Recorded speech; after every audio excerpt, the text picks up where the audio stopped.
नमस्कार। सामाजिक सरोकार की तंबाकू मुक्त समाज की श्रृंखला में आप सभी का स्वागत है। दर्शकों, पिछले सप्ताह हमने ये जाना था कि क्या जटिलताएं होती हैं तंबाकू या फिर धूम्रपान को छोड़ने के प्रति, और यदि आपके बच्चे तंबाकू चुपचाप खा रहे हैं तो आप कैसे पता लगाएंगे कि वो खा रहे हैं या नहीं, और यदि आपके परिवार में एक लती व्यक्ति हिंसा पर उतर आए तो महिलाएं या आप किस प्रकार से डटकर उनका सामना कर सकते हैं।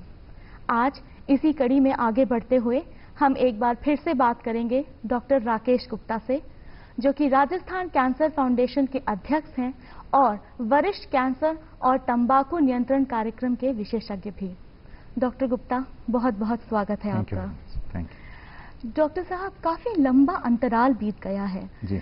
हम लोगों को सबको जागरूक करते रहना कि भाई तंबाकू हानिकारक होती है, इसके हानियों के प्रति सचेत करते रहने की। आखिर ऐसा क्या है कि अभी तक हमें सिर्फ और सिर्फ इसके प्रयास करने पड़ रहे हैं, कुछ परिणाम सामने नहीं आए हैं? देखिए, दोनों ही बातें हैं कि एक तो जागरूकता बढ़नी चाहिए, इसकी आवश्यकता है, क्योंकि भारत जितना बड़ा देश है और जितनी जागरूकता की आवश्यकता है उसमें कमी है जी। और उसको बढ़ाने के कई सारे तरीके हैं जो कि लागू किए जाने चाहिए। मैं सोचता हूँ सबसे अच्छा तरीका है कि शहरों पे जो है वो बिलबोर्ड्स हों जिसमें तंबाकू की हानियों के बारे में और उसके छोड़ने के जो लाभ हैं उसके बारे में लोगों को निरंतरता से जानकारी मिलती रहे। अगर ये चीज़ प्रमुख चौराहे पे होती है, जैसा हम देखते हैं कि कई तरह के प्रमोशंस हैं, सरकारी प्रमोशंस भी हैं उसमें, तो जो उस तरह का काम है वो किया जाए तो जन स्वास्थ्य के लिए लाभकारी होगा। परिणाम आ रहे हैं, ऐसा नहीं कहें कि परिणाम नहीं है, परिणाम आ रहे हैं, पर धीरे से आ रहे हैं।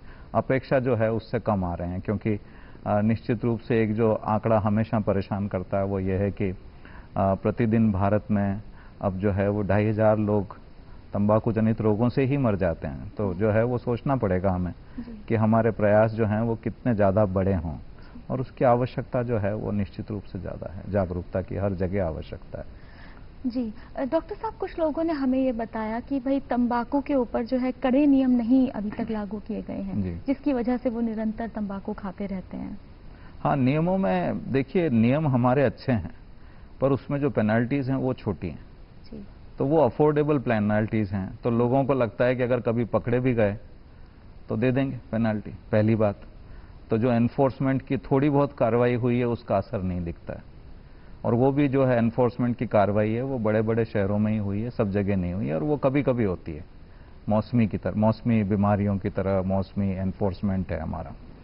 दूसरी समस्या ये है एनफोर्समेंट की कि जो एनफोर्सिंग एजेंसीज, सरकार ने वो दायरा तो बढ़ाया है, पहले से व्यवस्थित भी किया है उस ढांचे को पहले से, और ये 2003 में कानून आया था, 2008 से लगा के अब तक जो है वो काफ़ी कुछ उसमें जो है वो एनफोर्सिंग एजेंसीज का नंबर बढ़ा है। परंतु हो ये रहा है कि एनफोर्सिंग एजेंसीज की अकाउंटेबिलिटी नहीं है। तो आप जो वर्क आउटपुट है अगर उसको मेजर नहीं करते हैं, आप वर्क आउटपुट अगर एफिशिएंटली नहीं कर पा रहे हैं और उसको आप जो है वो असेस नहीं कर रहे हैं, तो कैसे पता लगेगा किसने कितना काम किया। और अगर काम का कोई जो है वो पता ही नहीं लग रहा है तो सब जो है वो आज़ाद हैं। तो अकाउंटेबिलिटी एस्टेब्लिश होनी चाहिए कि अगर आपने नहीं किया है तो आपके लिए जो है वो कुछ प्रशासनिक तरीके होने चाहिए कि आपको जो है उसके लिए लामबद्ध किया जा सके, आपको उसके लिए थोड़ा सा दंडित भी किया जा सके।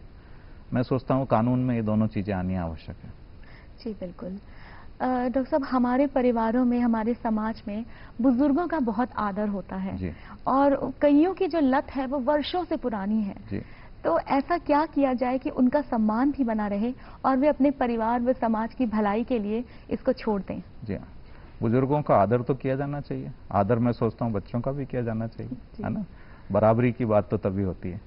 और दूसरी बात यह है कि बुजुर्ग अगर तंबाकू खा पी रहे हैं तो सचेत तो हो रहे हैं पहले से। अगर हो रहे हैं सचेत तो फिर अपनी आदत को छोड़ने के लिए वो खुद उदाहरण बने, नहीं तो बच्चों को कैसे बताएंगे कि आदत कैसे छूट सकती है। आदत छोड़ना अब आसान हो गया है। प्रादेशिक सरकार ने जो है वो medical helpline 104 toll free number हम बार बार बताते हैं, तो उसको काम में ले सकते हैं।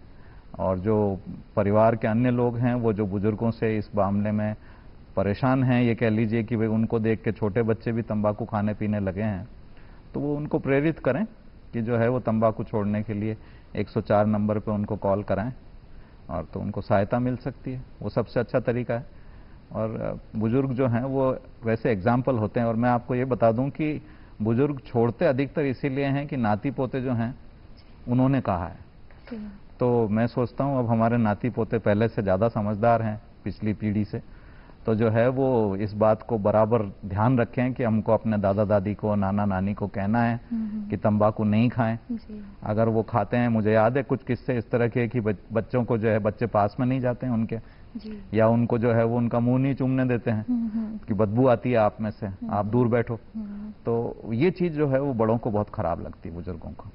और मेरा ख्याल है कि यहाँ पर म्यूचुअल रोल है कि बुजुर्ग नाती पोतों का ध्यान रखें और जो है वो नाती पोते अपने बुजुर्गों का ध्यान रखें। बिल्कुल डॉक्टर साहब, वर्षों से तंबाकू विरोधी नारे तो लग रहे हैं, मगर अगर हम अस्पतालों में ही जाएं तो वहीं पर आप देखेंगे वार्ड बॉय, स्वास्थ्य कर्मी और बाबू हैं या जो लिखा पढ़ी करने वाले लोग हैं, वो लोग ही, उनके मुख ही तंबाकू से भरे हुए रहते हैं। तो यही नहीं, वो लोग इवन रोगियों से पैसे लेते हैं और जाकर उनके लिए बाजार से खरीद कर लाते हैं कि हमें भी उसमें से मिल जाएगी। क्या स्टेप्स उठाने चाहिए कि वो लोग जो हैं जागरूक हों और उनको इसका एहसास हो कि इस तरह से नहीं करना चाहिए, विरोध करना चाहिए? देखिए, दोनों ही बातें हैं। एक तो प्रोफेशनली तो गलत है ऐसा जो हो रहा है, क्योंकि ये दायित्व है स्वास्थ्य कर्मियों का कि वो जो है वो अन्य लोगों को बीमार नहीं होने दें, स्वस्थता की तरफ उनका जो है वो रुख बढ़ाएं। और तंबाकू निश्चित रूप से जो है वो एक स्वास्थ्य कर्मी के लिए ऐसा पदार्थ है जिसके बारे में उसे पता होता है कि जहरीला है, नुकसानकारी है, तो उसको जो है वो रोका जाना चाहिए। और सरकार की हमारी कोशिश है, प्रादेशिक सरकार की, कि हमारे जो चिकित्सा स्थल हैं वो सभी तंबाकू मुक्त हों, जैसा कि स्कूलों को किया गया है, विद्यालयों को किया गया है। तो वो वर्तमान में जो सरकार है वो इस बारे में सजग है और इसके लिए जो है वो सर्कुलर्स वगैरह भी निकाले गए हैं। एक बात ये भी है, मैं सोचता हूँ कि इसमें ये भी सोचा जाना चाहिए कि चिकित्सा कर्मी अगर तंबाकू खुद खा पी रहे हैं तो उनको छोड़ने के लिए किस तरह से प्रेरित किया जाए। प्रशासनिक पहल एक तो ये हुई है कि अब जो वर्तमान में कर्मचारी रिक्रूट होंगे वो तंबाकू उपभोगी नहीं होंगे, ये एक तरह से सरकार की पॉलिसी है। बहुत अच्छा। परंतु जो लोग खा रहे हैं उनको एक निश्चित समय दे दिया जाए कि आप इतने समय में इसको छोड़ दीजिए। तो अगर अस्पताल वगैरह जो है वो तंबाकू मुक्त रहते हैं और वहां पर कोई भी तंबाकू नहीं खाता पीता है, एक वातावरण ऐसा मिलता है जो कि तंबाकू मुक्त है, समाज में उस चीज की प्रेरणा अच्छी जाती है। तंबाकू का जो है वो उपचार भी अस्पताल में उपलब्ध होना चाहिए। अभी समस्या ये है कि ना सरकार में, सरकारी महकमे में, ना प्राइवेट सेक्टर में तंबाकू उपचार की सुविधाएं उपलब्ध नहीं है। डॉक्टर्स जो प्रोफेशनल्स की तरह इस काम को करना चाहिए जिनको, वो नहीं करते हैं क्योंकि इसमें इंसेंटिव्स नहीं है। फीस जो है वो अलग से आपको ज़्यादा नहीं मिलती है, आपको शायद दूसरे और जो प्रोत्साहन रूप की राशि मिलती है वो नहीं मिलती है, आपका रिकॉग्निशन नहीं होता है। लोग सोचते हैं रोकथाम का काम तो जो है वो कोई भी कर सकता है, पर ऐसा नहीं है। इसमें चिकित्सा कर्मी अगर काम करता है एक स्पेशलिस्ट की तरह तो उसके परिणाम ज़्यादा अच्छे आते हैं। तो मैं सोचता हूँ कि हेल्थ सिस्टम में इस टोबैको ट्रीटमेंट को इंटीग्रेट किया जाए कि ये उपलब्ध हो हर जगह। और जो भी डॉक्टर्स हैं अस्पताल में, ये मैंने खुद ने अनुभव किया है कि आपके जो डॉक्टर कर्मी हैं, चाहे वो कार्डियोलॉजिस्ट हैं, पल्मोनोलॉजिस्ट हैं, वो आपको पेशेंट रेफर नहीं करते हैं आप टोबैको ट्रीटमेंट का काम कर रहे हैं तो नहीं करते हैं। मैं सोचता हूँ एथिकली भी गलत है कि एक तंबाकू उपभोगी है, उसको तंबाकू छुड़वाने से उसका रोग जो है वो ठीक होएगा, आप जो उपचार दे रहे हैं उसमें मदद मिलेगी, ऐसा वो नहीं कर रहे हैं।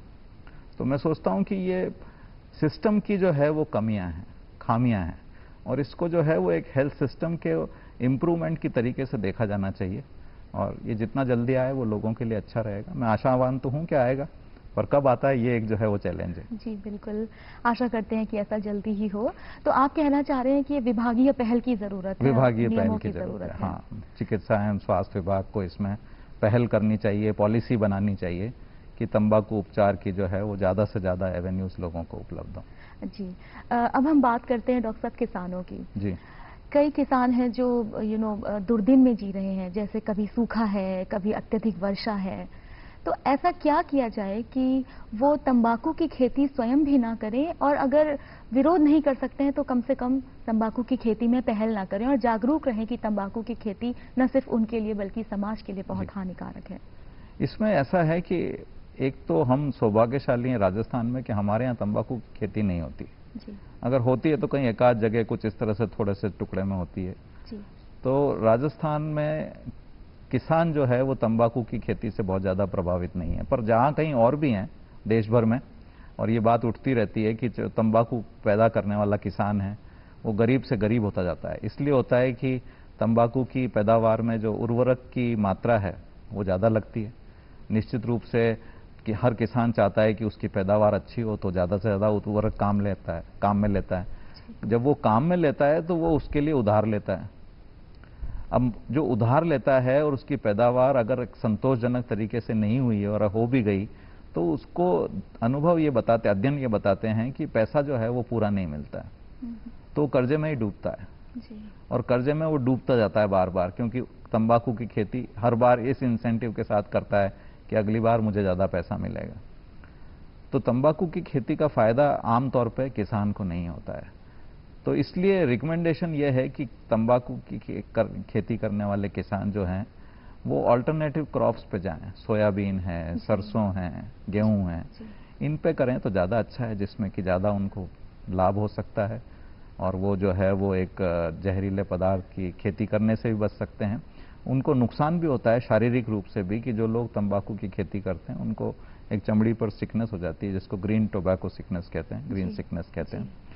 और इसी तरह से अगर हम देखें कि तंबाकू व्यवसाय में जो लोग जुड़े हुए हैं, जैसे बीड़ी बनाने वाले हैं जी।